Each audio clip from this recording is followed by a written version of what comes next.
역대상 13장 말씀입니다.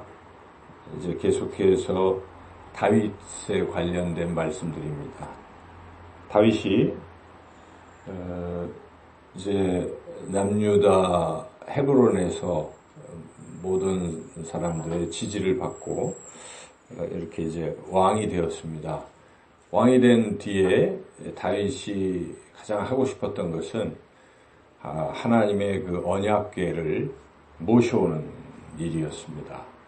그 언약궤는 지금 블레셋에 있다가 이쪽으로 다시 이스라엘 땅으로 오긴 했지만은 이 기럇 야림에 있는 이 언약궤를 다윗 성으로 지금 옮겨오는 것, 이것이 다윗의 가장 큰 소망이었습니다. 그 이유는 언약궤는 곧 하나님의 임재를 나타내는 것이고 하나님이 함께 하신다는 것이고 그 하나님께 또 여쭙고 묻고 그 하나님의 뜻을 알고 이제 그런 것을 위해서 지금 언약궤를 모셔오는 것이죠. 사울 왕은 그것을 안 했던 것이죠. 사실 그 언약궤를 빼앗긴 때는 사울 이전에 그 엘리 제사장 때 빼앗긴 것이죠. 사무엘 그 이전. 그런데 그동안 이제 언약궤가 이스라엘 땅에 왔음에도 불구하고 사울 왕은 그 언약궤를 모셔오는 일을 생각 안 하고 있었던 것이죠. 그런데 지금 다윗은 그것을 생각하고 지금 모셔오는 참 귀한 것이죠. 다윗의 그 마음이 참 귀합니다. 그리고 또 다윗은 이것을 자기 혼자만이 결정하는 것이 아니라 온 이스라엘 사람들과 함께 이것도 결정하려고 사람들에게 다 물어보죠. 이게 좀 좋겠느냐 이렇게 의논하고 1절부터 시작부터 지휘관들과 더불어 의논하고 또 온 회중에게 물어보고 그랬더니 회중이 그렇게 하자, 그렇게 하시죠 해서 이제 다 뜻을 합해서 언약궤를 이제 모셔오는 것이죠. 참 귀한 것인데 그런데 아주 뜻밖의 일이 일어난 것입니다. 그것은 옮겨오는 과정 중에 우사에게 그걸 옮기게 했는데 수레에 실어서 옮기게 했는데 수레에 실다가 소가 갑자기 이렇게 뛰었어요. 그러니까 언약궤도 움직이고 하니까 언약궤가 다치면 안 되니까 우사가 급히 그 언약궤를 붙들었다는 것이죠.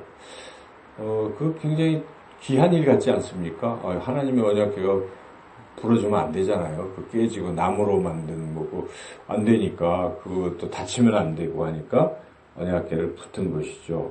그래서 참 귀한 일이다 이렇게 우리가 생각이 되는데 뜻밖에도 그 우사가 하나님의 진노하심 때문에 거기서 죽었다는 것이죠.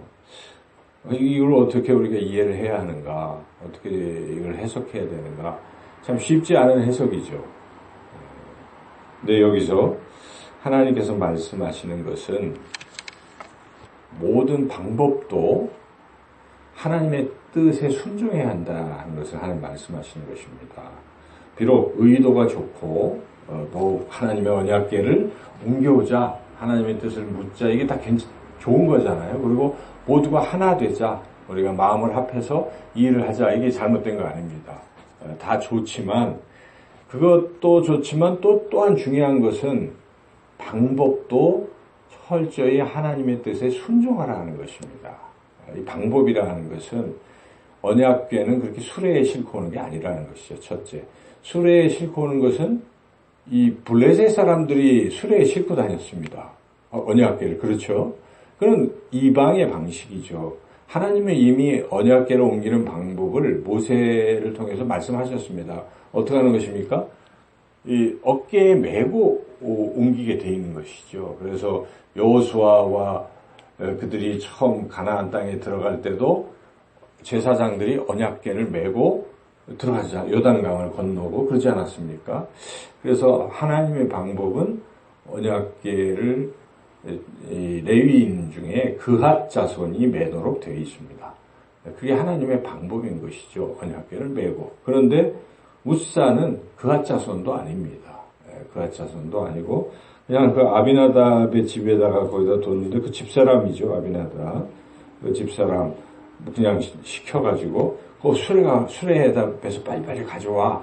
다윗이 그렇게 하는 것이죠. 그러니까 마음도 좋고 열정도 좋고 모두가 하나 되고 다 좋지만 하나님의 방법을 따르지 아니하는 것입니다.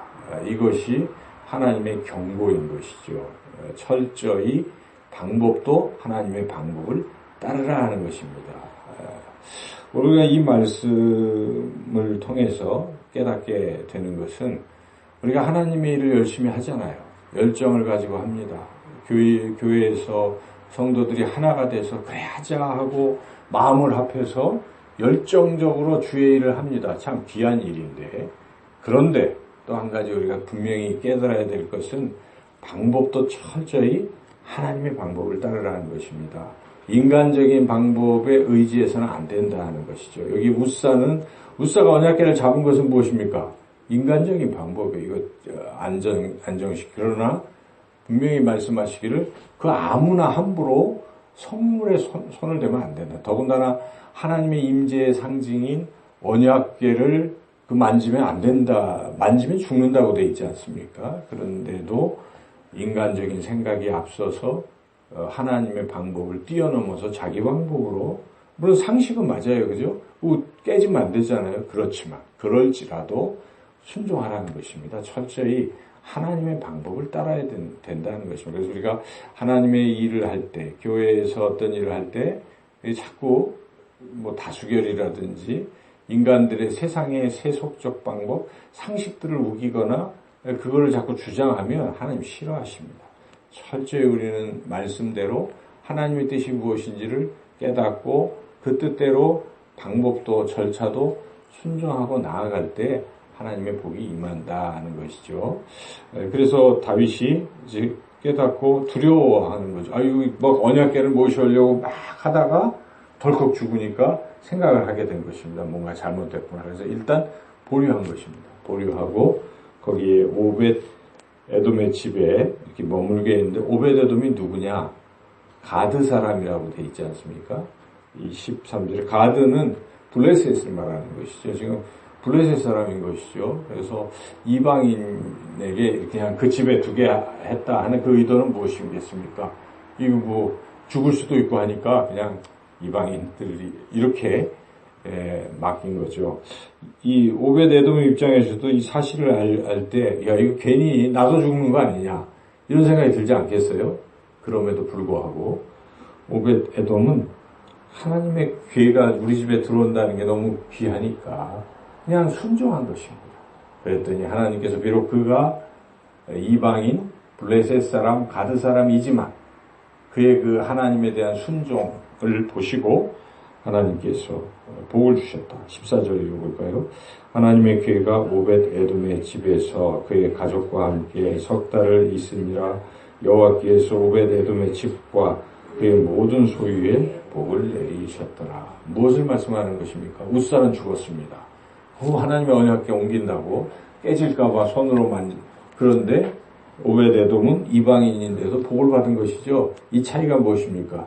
순종인 것입니다. 오벳 에돔은 내가 죽을지라도 하나님의 말씀에 순종하는 것. 그래서 우리가 철저한 순종, 방법적인 면에서도 철저히 하나님의 어떤 뜻을 우리가 잘 깨닫고 그 뜻에 순종하는 신앙이 아름다운 신앙이다.